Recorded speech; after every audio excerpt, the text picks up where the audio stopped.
Hello students, welcome back to my YouTube channel. ನಾನು ನಿಮಗೆ ಇವತ್ತಿನ ವಿಡಿಯೋದಲ್ಲಿ ಇನ್ಕಮ್ ಟ್ಯಾಕ್ಸ್ನಲ್ಲಿ ಕ್ಯಾಪಿಟಲ್ ಗೇನ್ ಒಂದು ಕಾನ್ಸೆಪ್ಟನ್ನು ಎಕ್ಸ್ಪ್ಲೈನ್ ಮಾಡ್ತಾ ಇದ್ದೀನಿ.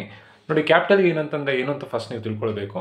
ನಮ್ಮ ಹತ್ರ ಇರೋ ಅಸೆಟನ್ನು ಸೇಲ್ ಮಾಡಿದಾಗ ಆಗುವಂಥ ಲಾಭಕ್ಕೆ ಕ್ಯಾಪಿಟಲ್ ಗೇನ್ ಅಂತ ಕರಿತೀವಿ. Profit on sale of asset is known as capital gain. ನಿಮ್ಮ ಹತ್ರ ಇರುವಂಥ ಸೈಟ್ ಆಗ್ಬೋದು, ಅಥವಾ ಅಗ್ರಿಕಲ್ಚರಲ್ ಲ್ಯಾಂಡ್ ಆಗ್ಬೋದು, ಅಥವಾ ಮನೆ ಆಗ್ಬೋದು. ಆ ಮನೆಯನ್ನು ಮಾರಿದಾಗ ಏನು ಲಾಭ ಆಗುತ್ತೋ ಆ ಲಾಭಕ್ಕೆ ನಾವು ಕ್ಯಾಪಿಟಲ್ ಗೇನ್ ಅಂತ ಕರಿತೀವಿ. ಸೊ ಅದರಲ್ಲಿ ಎರಡು ಥರ ಬರುತ್ತೆ, ಲಾಂಗ್ ಟರ್ಮ್ ಕ್ಯಾಪಿಟಲ್ ಗೇನ್ ಮತ್ತು ಶಾರ್ಟ್ ಟರ್ಮ್ ಕ್ಯಾಪಿಟಲ್ ಗೇನ್. ಎಕ್ಸಾಮ್ನಲ್ಲಿ ಕಂಪ್ಯೂಟ್ ಕ್ಯಾಪಿಟಲ್ ಗೇನ್ ಅಂತ ಅಷ್ಟೇ ಕೊಡ್ತಾರೆ. Long term capital gain find out ಮಾಡಿ, short term capital gain find out ಮಾಡಿ ಅಂತ ಕೊಡಲ್ಲ. ನೀವೇ ಐಡೆಂಟಿಫೈ ಮಾಡಬೇಕು ಲಾಂಗ್ ಟರ್ಮ ಶಾರ್ಟ್ ಟರ್ಮ ಅಂತ. ಹೇಗೆ ಗೊತ್ತಾಗುತ್ತೆ ಅಂತಂದರೆ, ನಮ್ಮ ಹತ್ರ ಅಸೆಟ್ ಮೋರ್ ದ್ಯಾನ್ 3 years ಇದ್ದರೆ, 3 ವರ್ಷಕ್ಕಿಂತ ಹೆಚ್ಚಿನ ಟೈಮ್ ನಮ್ಮ ಹತ್ರ ಅಸೆಟ್ ಇದ್ದರೆ ಅಂಥ ಅಸೆಟನ್ನು ನಾವು ಲಾಂಗ್ ಟರ್ಮ್ ಕ್ಯಾಪಿಟಲ್ ಅಸೆಟ್ ಅಂತ ಕರಿತೀವಿ. ಆ ಅಸೆಟನ್ನು ಸೇಲ್ ಮಾಡಿದಾಗ ಆಗುವಂಥ ಲಾಭ ಲಾಂಗ್ ಟರ್ಮ್ ಕ್ಯಾಪಿಟಲ್ ಗೇನ್. ನಮ್ಮ ಹತ್ರ ಅಸೆಟ್ ಏನಾದರೂ ಲೆಸ್ ದ್ಯಾನ್ 3 years ಇದ್ದರೆ ಅಂಥ ಅಸೆಟಿಗೆ ಶಾರ್ಟ್ ಟರ್ಮ್ ಕ್ಯಾಪಿಟಲ್ ಅಸೆಟ್ ಅಂತ ಅಂತೀವಿ. ಆ ಅಸೆಟನ್ನು ಸೇಲ್ ಮಾಡಿದಾಗ ಆಗುವಂಥ ಲಾಭ short term capital gain. For example, ನೀವು 2010ನಲ್ಲಿ ಒಂದು ಸೈಟ್ ತೊಗೊಂಡಿದ್ದೀರಾ, ಎಷ್ಟೊಂದು 5 ಲಕ್ಷ ರೂಪಾಯಿಗೆ 10 ಲಕ್ಷ ರೂಪಾಯಿಗೆ ಅದೊಂದು ಸೈಟ್ ತೊಗೊಂಡಿದ್ದೀರಾ. ಅದೇ ಅಸೆಟನ್ನು 2025ಅಲ್ಲಿ 50 ಲಕ್ಷಕ್ಕೆ ಮಾರ್ತಾ ಇದ್ದೀರಾ ಅಂತ ಅಂದ್ಕೊಳ್ಳೋಣ.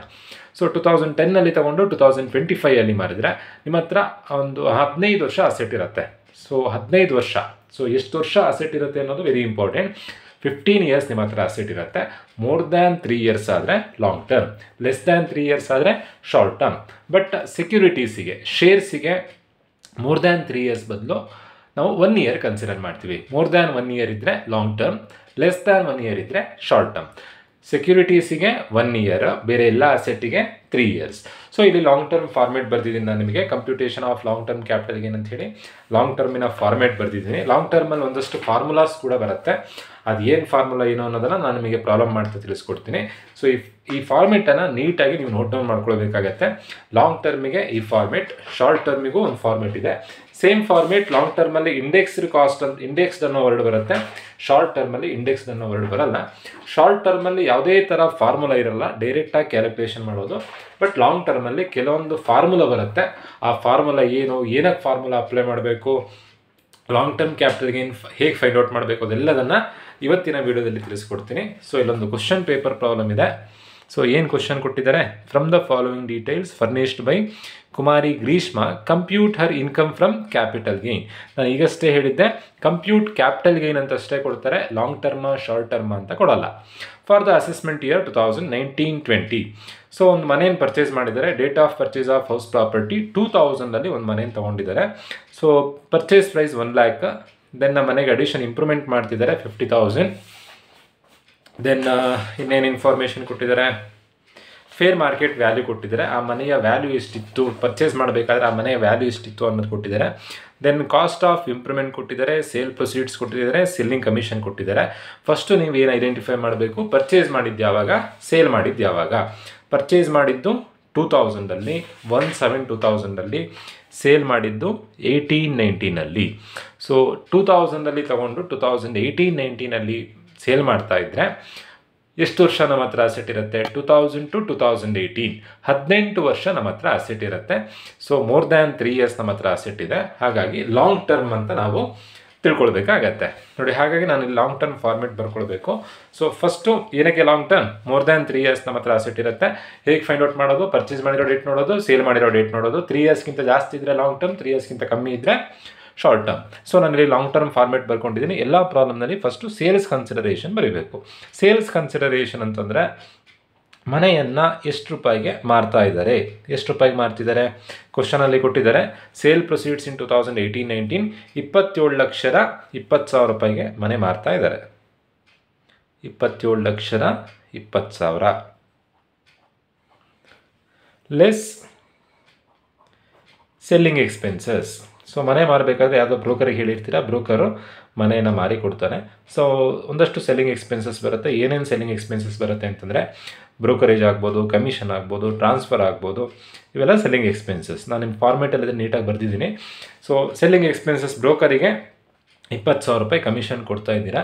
27,20,000ದಲ್ಲಿ 20,000 ರೂಪಾಯಿ ಕಮಿಷನ್ ಕೊಟ್ಟರೆ ನಿಮಗೆ ಉಳಿಯುವಂಥ ಅಮೌಂಟ್ ಎಷ್ಟು, 27 ಲಕ್ಷ. ಇದಕ್ಕೆ ನೆಟ್ ಕನ್ಸಿಡರೇಷನ್ ಅಂತ ಅಂತೀವಿ.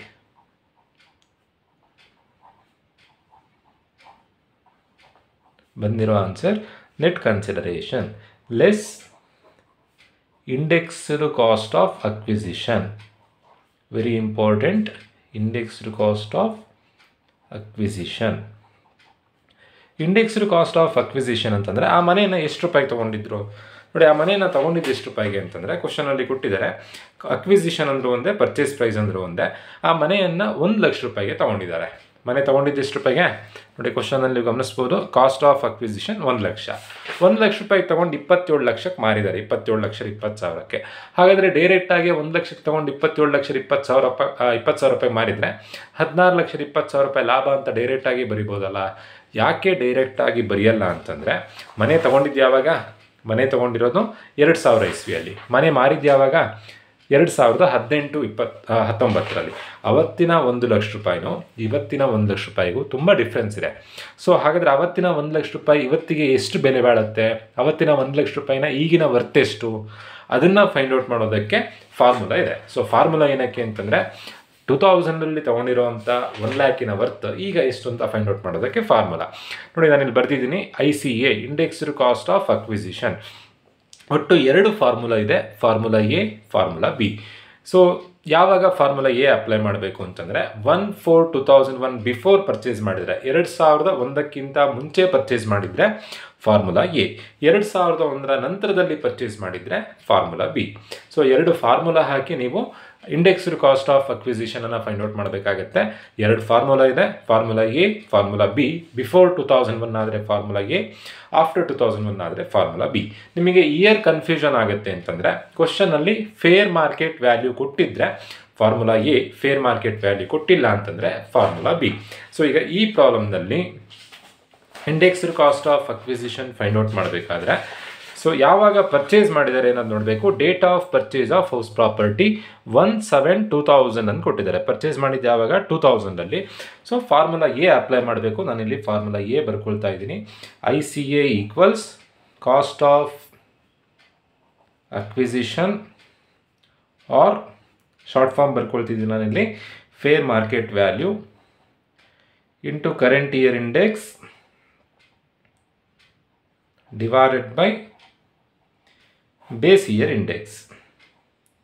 ಈ ಫಾರ್ಮುಲಾ ಅಪ್ಲೈ ಮಾಡೋದ್ರಿಂದ ಅವತ್ತಿನ ಮನಿಯ ವ್ಯಾಲ್ಯೂ ಇವತ್ತಿಗೆ ಎಷ್ಟು ವರ್ತು ಅನ್ನೋದು ನಿಮಗೆ ಗೊತ್ತಾಗುತ್ತೆ. ಕಾಸ್ಟ್ ಆಫ್ ಅಕ್ವಿಸಿಷನ್ ಅಂದರೆ ಪರ್ಚೇಸ್ ಪ್ರೈಸ್. ಸೊ ಮನೆಯನ್ನು ತೊಗೊಂಡಿದ್ದು ಎಷ್ಟು ರೂಪಾಯಿಗೆ? ಮನೆಯನ್ನು ತೊಗೊಂಡಿದ್ದು 1 ಲಕ್ಷ ರೂಪಾಯಿಗೆ. Purchase price 1 lakh. Or fair market value. ಕ್ವಶನಲ್ಲಿ ಫೇರ್ ಮಾರ್ಕೆಟ್ ವ್ಯಾಲ್ಯೂ ಕೊಟ್ಟಿದ್ದಾರೆ.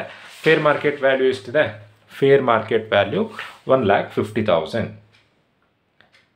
ಸೊ ಇವೆರಡರಲ್ಲಿ ನಾವು ಹೈಯೆಸ್ಟ್ ಇರೋದನ್ನು ತಗೊಳ್ಬೇಕಾಗತ್ತೆ. WEH whichever is highest. ಇವೆರಡರಲ್ಲಿ ಯಾವ್ದು ಹೈಯೆಸ್ಟ್ ಇದೆ? ಹೈಯೆಸ್ಟ್ ಇರೋ ಅಮೌಂಟನ್ನು ಕನ್ಸಿಡರ್ ಮಾಡಬೇಕಾಗತ್ತೆ. Into current year index. ಎಲ್ಲ ಪ್ರಾಬ್ಲಮ್ನಲ್ಲಿ ಕರೆಂಟ್ ಇಯರ್ ಇಂಡೆಕ್ಸ್ ಅಂತಂದರೆ ನೀವು 2 ಥರದಲ್ಲಿ ಕರೆಂಟ್ ಇಯರ್ ಇಂಡೆಕ್ಸನ್ನು ಫೈಂಡ್ ಔಟ್ ಮಾಡ್ಕೊಳ್ಬೋದು. 2 ಆನ್ಸರ್ ಒಂದೇ ಬರುತ್ತೆ. ಒಂದು ಯಾವುದೋ ಒಂದು ಅಸೆಸ್ಮೆಂಟ್ ಇಯರ್ ಕೊಟ್ಟಿರ್ತಾರೆ. ಈ ಸತಿ ನಿಮಗೆ ಅಸೆಸ್ಮೆಂಟ್ ಇಯರ್ 2024-25 ಅಂತ ಕೊಡ್ತಾರೆ. ಸೊ ಅಸೆಸ್ಮೆಂಟ್ ಇಯರ್ನ ಹಿಂದಿನ ವರ್ಷದ ನಂಬರನ್ನು ಬರೀಬೇಕು. ಈ 1920 ಅಸೆಸ್ಮೆಂಟ್ ಇಯರು, ಅದರ ಹಿಂದಿನ ವರ್ಷ ಯಾವುದು? 1920ನ ಹಿಂದಿನ ವರ್ಷ 1819. 1819ಗೆ ಒಂದು ನಂಬರ್ ಕೊಟ್ಟಿದ್ದಾರೆ ನೋಡಿ, ಅದು ಕರೆಂಟ್ ಇಯರ್ ಇಂಡೆಕ್ಸ್. ಸೊ ಇದು ನಿಮಗೆ ಅರ್ಥ ಮಾಡ್ಕೊಳ್ಳೋಕೆ ಕಷ್ಟ. ಸಿಂಪಲ್ ಆಗಿ ಕರೆಂಟ್ ಇಯರ್ ಇಂಡೆಕ್ಸ್ ಅಂತಂದರೆ ಯಾವ ವರ್ಷ ಸೇಲ್ ಮಾಡಿರ್ತಾರೋ ಆ ವರ್ಷಕ್ಕೆ ಒಂದು ಇಂಡೆಕ್ಸ್ ನಂಬರ್ ಕೊಟ್ಟಿರ್ತಾರೆ. ಯಾವ ವರ್ಷ ಸೇಲ್ ಮಾಡಿದ್ದು? 1819ನಲ್ಲಿ. 1819ಗೆ ಒಂದು ನಂಬರ್ ಕೊಟ್ಟಿದ್ದಾರೆ ನೋಡಿ. ಏ ನಂಬರ್ ಕೊಟ್ಟಿದ್ದಾರೆ? 280 ಕೊಟ್ಟಿದ್ದಾರೆ. Divided by base year index. Base year ಅಂತಂದರೆ ಯಾವಾಗಲೂ 2001-2. ಸೊ ಬೇಸ್ ಇಯರ್ ಇಂಡೆಕ್ಸ್ ಯಾವಾಗಲೂ 100 ಆಗಿರುತ್ತೆ. ಸೊ ಇದು always 100. Base year index always 100. ಇದರ ಅರ್ಥ ಏನು ಅಂತಂದರೆ ಅವಾಗಿನ 100 ರೂಪಾಯಿ ಈಗಿನ 280 ರೂಪಾಯಿಗೆ ಈಕ್ವಲ್ ಅಂತ. ಸೊ ಇಂಡೆಕ್ಸ್ ನಂಬರೆಲ್ಲ ಬರ್ಕೊಂಡು ನೀವು ಇಂಡೆಕ್ಸ್ಡ್ ಕಾಸ್ಟ್ ಆಫ್ ಅಕ್ವಿಸಿಷನನ್ನು ಫೈಂಡ್ ಔಟ್ ಮಾಡಬೇಕು. ಸೊ 280 ಕರೆಂಟ್ ಇಯರ್ ಇಂಡೆಕ್ಸ್ ಹೇಗೆ ಬಂತು? ಯಾವ ವರ್ಷ ಸೇಲ್ ಮಾಡಿದರೋ ಆ ವರ್ಷದ ಇಂಡೆಕ್ಸ್ ನಂಬರ್ ಬರೀಬೇಕು. ಬೇಸ್ ಇಯರ್ ಇಂಡೆಕ್ಸ್ ಯಾವಾಗಲೂ 100 ಇರುತ್ತೆ. ಸೊ ಅಲ್ಲಿಗೆ 1,50,000. ಏನಕ್ಕೆ 1,50,000 ಕನ್ಸಿಡರ್ ಮಾಡಿದ್ವಿ? ಯಾವ್ದು ಹೈಯೆಸ್ಟ್ ಇತ್ತು ಇವೆರಡರಲ್ಲಿ? 1,50,000 ಇಂಟು 280 ಡಿವೈಡೆಡ್ ಬೈ 100. ಸೊ ಇಷ್ಟು ಸಿಂಪ್ಲಿಫೈ ಮಾಡಿದಾಗ 4,20,000 ಬರುತ್ತೆ. ಅಂದರೆ ಅವ್ರು ಅವತ್ತು ಏನೊಂದು ಅಮೌಂಟ್ ಕೊಟ್ಟು ಪರ್ಚೇಸ್ ಮಾಡಿದ್ರಲ್ವಾ, ಆ ಅಮೌಂಟಿನ ಈಗಿನ ರಿಯಲ್ ವ್ಯಾಲ್ಯೂ ಎಷ್ಟು ಅಂತಂದರೆ ಅವತ್ತಿನ 1,50,000 ರೂಪಾಯಿ ಇವತ್ತಿನ 4,20,000 ರೂಪಾಯಿಗೆ ಈಕ್ವಲ್ ಅನ್ನೋಂಥದ್ದು ಈ ಫಾರ್ಮುಲಾದ ಅರ್ಥ. ಡೈರೆಕ್ಟಾಗಿ ಯಾಕೆ ಕಳೆದು ಬರೆಯಲ್ಲ? ಅವತ್ತಿನ ಲಾಂಗ್ ಟರ್ಮ್ ಆಗಿದ್ದರಿಂದ ಅವತ್ತಿನ ರೂಪಾಯಿಗೂ ಇವತ್ತಿನ ರೂಪಾಯಿಗೂ ಡಿಫ್ರೆನ್ಸ್ ಇದೆ. ಸೊ ಫಾರ್ಮುಲಾ ಹಾಕಿ ಬರಿಬೇಕು. Less indexed cost of improvement.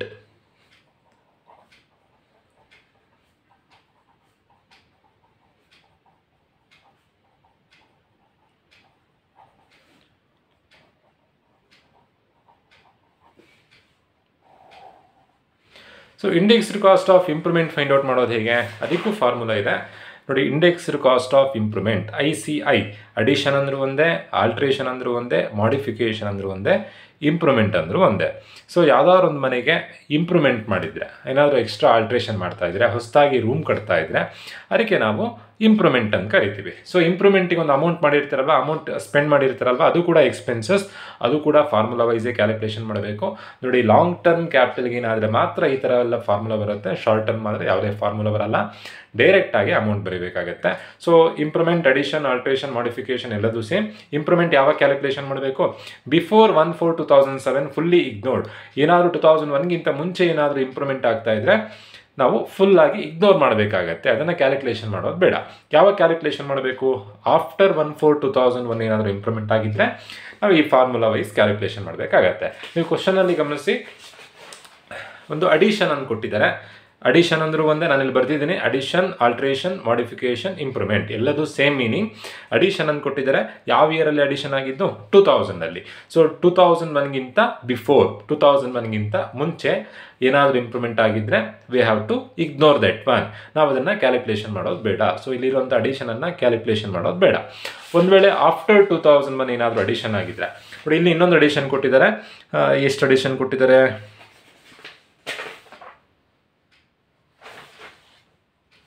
Cost of improvement ಇನ್ 2004-05 ನೋಡಿ. ಇಂಪ್ರೂವ್ಮೆಂಟ್ ಅಂದ್ರೂ ಒಂದೇ, ಅಡಿಷನ್ ಅಂದ್ರೂ ಒಂದೇ. ಈ ಇಂಪ್ರೂವ್ಮೆಂಟ್ ಆಗಿದ್ದು ಯಾವಾಗ? 2004-05ಅಲ್ಲಿ. ಈ ಇಂಪ್ರೂವ್ಮೆಂಟನ್ನು ಕ್ಯಾಲ್ಕುಲೇಷನ್ ಮಾಡಬೇಕು. ಹೇಗೆ ಕ್ಯಾಲ್ಕುಲೇಷನ್ ಮಾಡಬೇಕು? ಈ ಫಾರ್ಮುಲಾ ಅಪ್ಲೈ ಮಾಡಿ ಕ್ಯಾಲ್ಕುಲೇಷನ್ ಮಾಡಬೇಕು. ನಾನಿಲ್ಲಿ ಫಾರ್ಮುಲಾ ಬರ್ಕೊಳ್ತಾ ಇದ್ದೀನಿ. ICI ಶಾರ್ಟ್ ಫಾರ್ಮ್ ಬರಿತಾ ಇದ್ದೀನಿ. Indexed cost of improvement equals cost of improvement into current year index divided by index of improvement year. ಇದು ಫಾರ್ಮುಲಾ, ನಾನು ಇಲ್ಲಿ ಶಾರ್ಟ್ ಫಾರ್ಮ್ ಬರೆದಿದ್ದೀನಿ. ಕಾಸ್ಟ್ ಆಫ್ ಇಂಪ್ರೂವ್ಮೆಂಟ್ ಅಂತಂದರೆ ಇಂಪ್ರೂವ್ಮೆಂಟಿನ ಅಮೌಂಟ್. ಇಂಪ್ರೂವ್ಮೆಂಟಿನ ಅಮೌಂಟ್ ಎಷ್ಟಿದೆ? ಕಾಸ್ಟ್ ಆಫ್ ಇಂಪ್ರೂವ್ಮೆಂಟ್ ನೋಡಿ, 1,13,000 ರೂಪಾಯಿ ಇಂಪ್ರೂವ್ಮೆಂಟಿನ ಅಮೌಂಟ್ ಇದೆ. ಅವತ್ತಿನ 1,13,000 ರೂಪಾಯಿ ಇವತ್ತಿನ ಎಷ್ಟು ರೂಪಾಯಿಗೆ ಈಕ್ವಲ್ ಅಂತ ನೀವು ಫೈಂಡ್ ಔಟ್ ಮಾಡೋದಕ್ಕೋಸ್ಕರ ಈ ಫಾರ್ಮುಲಾ. 1,13,000 ರೂಪಾಯಿ cost of improvement into current year index ಅಂದರೆ, ನಾನು ಇಲ್ಲೇ ಹೇಳಿದ್ದೆ, ಕರೆಂಟ್ ಇಯರ್ ಇಂಡೆಕ್ಸ್ ಅಂದರೆ ಯಾವ ವರ್ಷ ಸೇಲ್ ಮಾಡಿರ್ತಾರೋ ಆ ವರ್ಷದ ನಂಬರ್ ಬರೀಬೇಕು. ಇಲ್ಲ ಅಂತಂದರೆ ಕ್ವಶನಲ್ಲಿ ಅಸೆಸ್ಮೆಂಟ್ ಇಯರ್ ಕೊಟ್ಟಿರ್ತಾರೆ, ಅಸೆಸ್ಮೆಂಟ್ ಇಯರ್ನ ಹಿಂದಿನ ವರ್ಷ ಪ್ರೀವಿಯಸ್ ಇಯರ್ ನಂಬರ್ ಬರೀಬೇಕು. ಎರಡೂ ಸೇಮ್ ಇರುತ್ತೆ. 18-19 ಸೇಲ್ ಮಾಡಿರೋ ವರ್ಷ ಇದೇ ಪ್ರೀವಿಯಸ್ ಇಯರ್. 18-19 ನಂಬರ್ ಎಷ್ಟಿದೆ?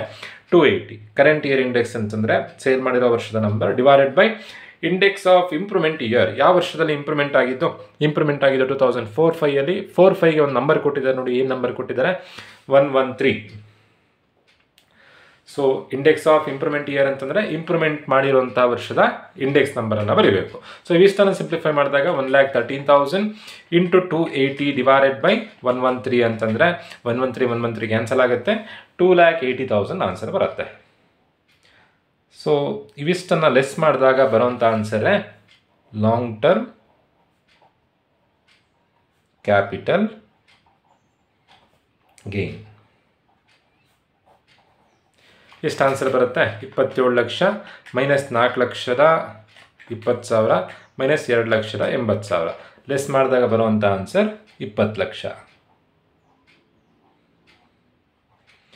ಸೊ ನೋಡಿ, ಅವರ ಮನೆಗೆ 4,20,000 ರೂಪಾಯಿ ಬೆಲೆ ಬಾಳುವಂಥ ಮನೆ ಪರ್ಚೇಸ್ ಮಾಡಿದ್ದಾರೆ. ಮನೆ ಪರ್ಚೇಸ್ ಮಾಡಿ ಆದಮೇಲೆ 2,80,000 ರೂಪಾಯಿದು ಆ ಮನೆಗೆ ಇಂಪ್ರೂವ್ಮೆಂಟ್ ಮಾಡ್ತಾ ಇದ್ದಾರೆ. ಅಲ್ಲಿಗೆ 4, 2, 6, 7 ಲಕ್ಷ ರೂಪಾಯಿ ಖರ್ಚು ಮಾಡಿದ್ದಾರೆ. ಮನೆ ತೊಗೊಂಡಿದ್ದಕ್ಕೆ ಮನೆ ಇಂಪ್ರೂವ್ಮೆಂಟಿಗೆ ಅಂತ ಸೇರಿ 7 ಲಕ್ಷ ರೂಪಾಯಿ ಖರ್ಚು ಮಾಡಿದ್ದಾರೆ. ಆ 7 ಲಕ್ಷ ರೂಪಾಯಿ ಮನೆಯನ್ನು 27 ಲಕ್ಷಕ್ಕೆ ಮಾರಿದ್ದಾರೆ. ಹಾಗಾದರೆ ಎಷ್ಟು ಲಾಭ ಆಯಿತು? 20 ಲಕ್ಷ ರೂಪಾಯಿ ಲಾಂಗ್ ಟರ್ಮ್ ಕ್ಯಾಪಿಟಲ್ಗೆ ಏನಾಯಿತು? ದೆನ್ ಇದಕ್ಕೆ ಎಕ್ಸೆಂಪ್ಷನ್ ಬರುತ್ತೆ ನೋಡಿ. ಈಗ 20 ಲಕ್ಷ ರೂಪಾಯಿ ಲಾಭ ಆಗಿದೆ. ಈಗಿನ ಈ ವರ್ಷದ ರೇಟ್ ಪ್ರಕಾರ ಮೊನ್ನೆ ಬಜೆಟಲ್ಲಿ ಅನೌನ್ಸ್ ಮಾಡಿರೋ ಹಾಗೆ ಲಾಂಗ್ ಟರ್ಮಿಗೆ 15% ಟ್ಯಾಕ್ಸ್ ಕಟ್ಟಬೇಕು. ನೀವೇನಾದರೂ ನಿಮ್ಮ ಮನೆಯನ್ನು ಮಾರಿ 20 ಲಕ್ಷ ಲಾಭ ಆದರೆ 15%, 15 3 ಲಕ್ಷ ರೂಪಾಯಿ ಗೌರ್ಮೆಂಟಿಗೆ ಟ್ಯಾಕ್ಸ್ ಕಟ್ಟಬೇಕಾಗತ್ತೆ. ಟ್ಯಾಕ್ಸ್ ಕಟ್ಟಬಾರ್ದು ಅಂತಂದರೆ ಲೀಗಲ್ ಆಗಿ ಕೆಲವೊಂದು ಎಕ್ಸೆಂಪ್ಷನ್ಸನ್ನು ನೀವು ಪಡ್ಕೊಳ್ಬೋದು. ಆ ಎಕ್ಸೆಂಪ್ಷನ್ಸ್ ಏನು ಅಂತಂದರೆ, ಎಕ್ಸಮ್ಷನ್ಸ್ ಅಂಡರ್ ಸೆಕ್ಷನ್ 54. ಈ ಲಾಭದ ದುಡ್ಡಲ್ಲಿ ಬೇರೆ ಕಡೆ ಇನ್ವೆಸ್ಟ್ಮೆಂಟ್ ಮಾಡಬೇಕು. ಇನ್ನೊಂದು ಮನೆ ಏನಾದರೂ ತಗೊಳ್ಬೇಕು, ಇನ್ನೊಂದು ಮನೆ ತೊಗೊಂಡ್ರೆ ಎಕ್ಸಮ್ಷನ್ಸ್ ಬರುತ್ತೆ. ದೆನ್ ಮನೆಯೇ ತಗೊಳ್ಬೇಕು ಅಂತಿಲ್ಲ, ಬಾಂಡಲ್ಲಿ ಇನ್ವೆಸ್ಟ್ಮೆಂಟ್ ಮಾಡ್ಬೋದು. National highway authority of bond ಒಂದಷ್ಟು ಬಾಂಡ್ ಇದೆ, ಆ ಬಾಂಡಲ್ಲಿ ಇನ್ವೆಸ್ಟ್ಮೆಂಟ್ ಮಾಡಿದ್ರು ಒಟ್ಟಿನಲ್ಲಿ ಲಾಭ ಆಗಿರೋ ದುಡ್ಡನ್ನು ಬೇರೆ ಕಡೆ ಇನ್ವೆಸ್ಟ್ಮೆಂಟ್ ಮಾಡಬೇಕು. ಈ ಕ್ವಶನಲ್ಲಿ ಎಲ್ಲೂ ಕೂಡ ಎಕ್ಸಮ್ಷನ್ಸ್ ಬಗ್ಗೆ ಇನ್ಫಾರ್ಮೇಷನ್ ಕೊಡಲಿಲ್ಲ. ಸೊ ಯಾವುದೇ ಥರ ಎಕ್ಸಮ್ಷನ್ಸ್ ಬರಲ್ಲ. ಬರೋವಂಥ ಫೈನಲ್ ಆನ್ಸರೇ taxable long term capital gain. ಇಷ್ಟು ಅಮೌಂಟಿಗೆ ಟ್ಯಾಕ್ಸ್ ಕಟ್ಟಬೇಕಾಗತ್ತೆ, 20 ಲಕ್ಷ ರೂಪಾಯಿಗೆ ಟ್ಯಾಕ್ಸ್ ಕಟ್ಟಬೇಕಾಗತ್ತೆ. ಸೊ ಟೋಟಲ್ ಆಗಿ ಎಷ್ಟು ಲಾಭ ಆಗಿದೆ ಅಂತಂದರೆ 20 ಲಕ್ಷ ರೂಪಾಯಿ ಲಾಭ ಆಗಿದೆ. ಸೊ ಈ ವರ್ಷದ ಪ್ರಾಬ್ಲಮ್ನಲ್ಲಿ ಕರೆಂಟ್ ಇಯರ್ ಇಂಡೆಕ್ಸ್ ನಿಮಗೆ ಕ್ವಶನಲ್ಲಿ ಹೇಗೆ ಕೊಡ್ತಾರೆ ಅಂತಂದರೆ, compute the capital gain for the assessment year 2024-25. 24-25ನ ಹಿಂದಿನ ವರ್ಷ ಯಾವುದು, ಪ್ರೀವಿಯಸ್ ಇಯರ್ ಯಾವುದು, 23-24 ಅಂತ ಏನು ಕೊಟ್ಟಿರ್ತಾರೋ ಅದೇ ಕರೆಂಟ್ ಇಯರ್ ಇಂಡೆಕ್ಸ್ ಆಗಿರುತ್ತೆ.